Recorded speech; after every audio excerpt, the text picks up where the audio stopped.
네, 돈 잘 버는 증권 매력에 듣는 함께 하시죠. SK증권연구소 PIB센터 이재광 이사님께서 자리해 주셨습니다. 이사님 안녕하세요. 네, 안녕하세요. 내일 주요한 이벤트가 있죠. 네. 한국, 중국, 일본이 만납니다. 정상회담. 시장의 우호적인 투자 심리가 확산될 수 있을까? 특히 남북 경협주에 대한 재평가가 이루어질 수 있다는 분석도 나오던데요. 네. 자, 지구촌의 유일한 분단 국가. 언제 전쟁이 터질지 모르는 분단의 현실을 직시하고 있는 대한민국입니다. 자, 그동안 컨트리 리스크라는 하나의 아킬레스건 때문에 제대로 재평가를 받지 못한 국내 기업들, 그리고 주식시장, 이번에 확실히 그 해빙 무드가 완전히 풀릴지 여전히 아직은 미지수입니다만, 그러나 과거보다는 좀 더 신뢰성이 높아지지 않나 이렇게 생각이 됩니다. 말씀해 주신 바와 같이 한중일 이제 정상회담을 합니다. 과연 어떤 해결책을 내놓지. 여기서 나오는 솔루션에 따라서 시장은 급 변동할 가능성도 충분히 있는데 역시 마찬가지로 악재로 작용하기보다는 호재로 작용할 가능성이 굉장히 크지 않을까 이렇게 예상이 됩니다. 이미 여러분도 아시다시피 연초에 중국과 해빙 무드, 화해 무드가 조금씩 풀리고 있습니다. 야, 중국 놈들 진짜 지독합니다. 대한민국도 좀 이런 건 배워야 되지 않을까. 줄듯 하면서 뭐라고 할까요? 밀었다 당겼다 하는 그런 것을 너무 잘하는 것이 아닌가 이렇게 생각이 되고요. 또 역으로 생각하면 우리나라가 아직까지도 약소국가인 것이 그런데도 국제정치에서도 그대로 나타난 것이 좀 안타깝고 안쓰러운 것이 사실입니다. 자, 그래서 여튼 어쨌든 이 중국의 해빙 무드에서 북한의 해빙 무드, 그리고 이제 일본과의 관계도 이제 그동안 약간 보이지 않는 벽이, 가깝고도 먼 나라 일본이 이제 조금 해빙 무드를 타는 것이 아닌가. 그래서 내일 삼국의 정상회담이 만나서 극적인 타결의 가능성도 충분히 있는 그런 모습을 보여주고 있다 이렇게 생각이 됩니다. 물론 첫 술에 배부를 수는 없겠죠. 하지만 이번에 만남이 지속적으로 만날 수 있는 어떤 기틀, 토대를 마련한다면 그 효과는 굉장히 크지 않을까 이렇게 생각이 됩니다. 자, 남북 경협주들이 1차 상승한 이후에 지금 주춤거리는 그런 모습을 보여주고 있죠. 그래서 여기서는 옥석을 가려야 되지 않느냐 하는 의견들이 제시되고 있습니다만 그 옥석 어떻게 가릴까요? 그렇습니다. 실적입니다. 단순히 하락했다는 이유만으로, 그리고 남북 경협 관련주의 곁다리 이렇게 바람건 담궜다는 이유로 올라가는 것은 한계가 있을 가능성이 없습니다. 그것은 1차적으로는 동시 상승할 수 있지만 이번에 시작하는 2차 상승에 있어서는 주도주가 될 가능성은 상당히 적지 않을까. 그래서 남북 경협주 중에서도 실적을 수반하는 종목군들을 중심으로 한 옥석 가리기가 필요하지 않나 생각이 됩니다. 그 종목을 보면은 역시 건설이라든지 반도체라든지 은행증권, 정유, 화학 이런 것들이 될 것이라고 많은 애널리스트들이 예고를 하는데 저도 여기에서 다 동조를 하지 않습니다. 그것은 제 생각은 잠시 후에 다시 말씀드리도록 하겠고, 어쨌든 옥석 가리기 작업이 필요한 시점이 됐다는 데는 저도 의견을 동의합니다. 한중일 정상회담 긍정적인 시각 보여주셨고요. 남북 경협주들이 1차적인 상승 이후에 지금 주춤하는데 2차 상승에는 역시 실적, 옥석 가리기. 그러면 그 옥석 가리기 이후에 남북 경협주 제2차 상승도 있을 수 있다라는 저는 충분히 있다고 생각합니다. 거죠. 잠시 후에 그럼 좀 더 구체적으로 해주시고요. 앞서 국제유가 상승도 표시가 되었는데 국제유가가 미국 유가가 $70 돌파, $80까지 가능하다라고 나오는데 경제 영향 또 종목들의 영향들을 어떻게 볼 수 있나요? 참 주식 투자 하면 할수록 어렵습니다.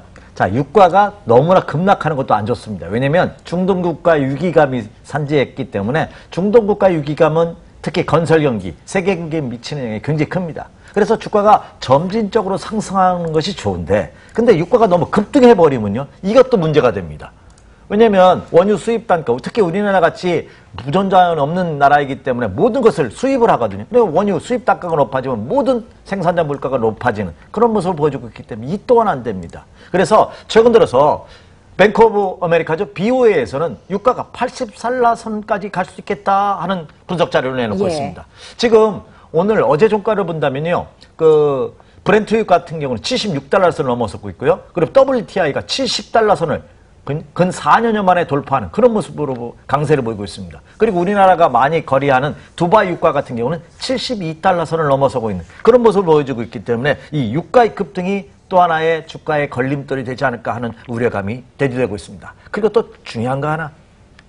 자, 8일날, 12일날 할 것으로 예상이 됐는데 오늘 새벽에 끝난 뉴욕 증시가 상승폭을 조금 반납한 이유는 애플의 엄청난 폭등으로 인해서 미국 시장이 동반 상승하는 모습을 보였는데요. 근데 막판에 조금 상승폭을 반납했어요. 그 이유를 보니까 트럼프 대통령이 이란과의 협상을 8일날 결정하겠다. 부정적인 코멘트로 다가서면서 여기에 또 이란이 강력하게 반발하면서 만약에 이 핵 협상이 결렬된다면 이란이 원유 수출이 금지가 되죠. 그러면 유가가 폭등할 수도 있다는 불안감이 미국 증시를 상승폭을 조금 둔화시키는 그런 모습을 보였다는 점입니다. 여기서도 우리가 알 수 있다시피 금주에도 이 어떤 정치적인 변수에 따라서 유가의 급등락하는 요동을 칠 가능성이 굉장히 높기 때문에 이 점을 한번 역시 체크해볼 필요가 있지 않나 생각이 됩니다. 특히 북해산 브렌트유가 80달러 선을 만약에 돌파할 경우에는 네. 그 영향력은 오히려 상승 무드를 보이고 있는 세계 경제도 치명적인 영향을 갈 가능성이 굉장히 크고요. 또 시리아 사태 등 중동 위기감이 여전히 상존하였기 때문에 과연 이것이 어떻게 해결되는 여부가 우리가 체크해야 될 사항이 아닌가 이렇게 예상이 됩니다. 증권시장으로 돌아갑니다. 네. 삼성바이오로직스가 이 회계 부식회계 논란이 일어나기 전부터 그 이후까지 9조 6천억 원. 어마어마한 시가총액이 증발을 했는데요. 네.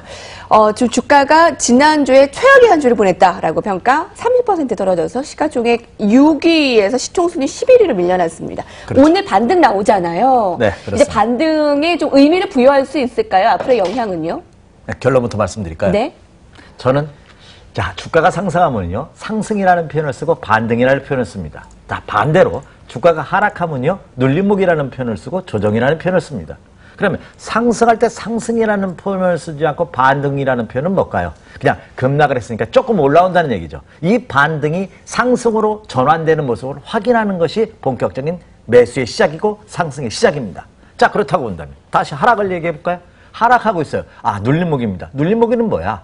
이 조정이 매수기회니까 눌림목을 이용해서 매수해서 다시 상승을 기다려라 하는 말이고 주가가 조정받는데 하락이라는 것은 어디까지 하락할지 모른다는 표현입니다. 자, 말씀해 주신 바와 같이 삼성바이오로직스가 지난 4월 11일 60만 원을 찍었습니다. 시가총액 3위까지 올라갔었죠. 예, 근데 60만 원 찍었죠. 네네. 예, 지난 5월 4일 날, 그렇죠? 5월 4일 날이었으면 지난주였죠? 35만 원 저점을 찍었습니다. 예. 고점과 저점을 비교해보면 40%가 넘는 단기 급락입니다. 그래서 10조 원이 날아가 버렸고 시총이 11위까지 급락하는 그런 모습을 보였습니다. 자, 여전히 논란의 여지는 있습니다.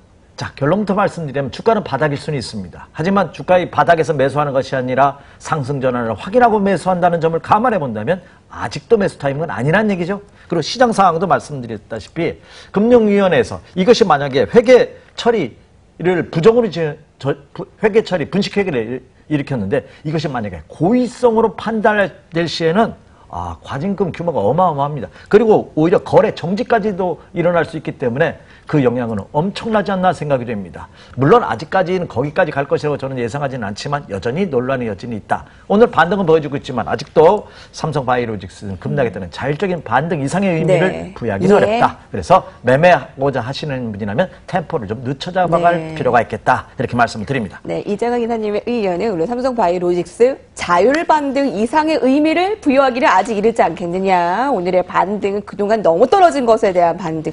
60만 원의 주가가 30만 원까지 이게 무슨 작은 주가 종목도 아니고 그렇죠. 좀 변동성이 너무하다라는 생각이 들죠. 이게 거래가 정지되지 않더라도 이 과징금으로 인해 실적 우려감 생각하셔야 된다라는 의견이었고요. 이제 이번 주에 실적 시즌도 이제 슬슬 마무리가 돼가는데 게임주들이 실적을 무더기로 발표합니다.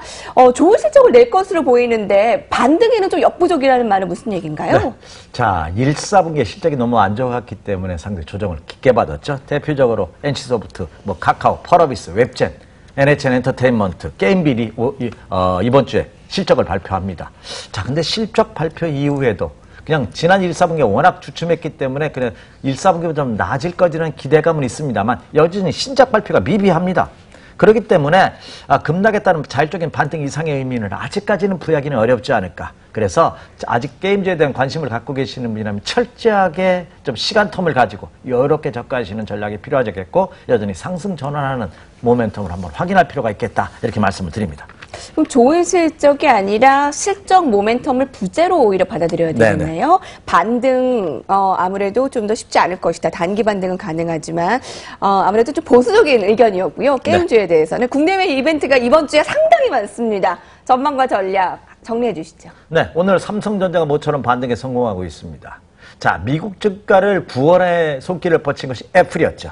애플이 183달러를 넘어서는 사상 최고치입니다. 이슈가 세 가지입니다. 첫째, 1분기 실적이 굉장히 긍정적이에요. 둘째, 1,000억 달러에 달하는 자사주 매입을 발표했습니다. 그리고 또 하나, 세계적인 큰손이죠. 워렌 버핏이 1분기에 7,500만 주의 애플 주식을 샀다는 소식으로 인해서 사상 최고 챙지를 벌인 애플임은 미국 시가총액 1위 종목입니다. 대한민국 시가총액 1위인 삼성전자에도 그 훈풍이 미칠지 체크포인트입니다. 그래야지만 국내 시장, 겁습 시장을 기준으로 2,500포인트 돌파하는 삼성전자의 몫이다. 이렇게 보시면 되겠습니다. 저는 긍정적으로 생각한다는 말씀을 드립니다. 그래서 여전히 이걸 한번 체크해야 될 필요가 있겠고요. 그리고 말씀해 주신 바와 같이 내일 한중일 정상회담이 있습니다. 역시 체크포인트입니다.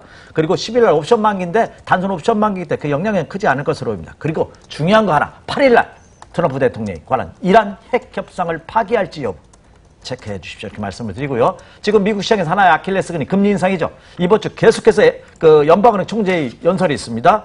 7일, 그렇죠? 오늘이죠. 우리나라 시간으로 8일이니까 그 라파엘 버스티 애틀랜타 연방은행 총재 그리고 패트릭 하커 필라델피아 총재를 해서 줄줄이 연방은행 총재의 멘트가 있습니다. 금리 인상에 대한 어떤 코멘트를 했는지 체크해 주십시오. 자, 결론입니다.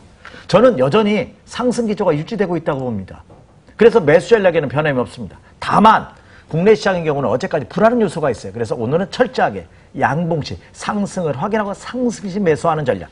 어떤 때는 하락시 매수하는 전략이 있지만 상승시 매수할 때가 있거든요. 그것은 제가 다음 기회에 다시 한번 설명을 드리겠고요. 매수하는 종목은 실적 호전되는 저는 반도체, 철강, 조선, 건설, 그리고 백화점, 그렇죠? 남북해에서 백화점 유통 관련주, 그리고 뭐 철도라든지 그리고 SOC 기관 투자 관련 이런 종목군들의 투자 전략이 유효하다 이렇게 말씀을 드립니다. 네, 지금까지 SK증권영업부 PIB센터 이재영 이사님과 함께 이번 주에 산적 트레이드 이벤트와 전략 전망 살펴봤습니다. 고맙습니다. 네, 감사합니다.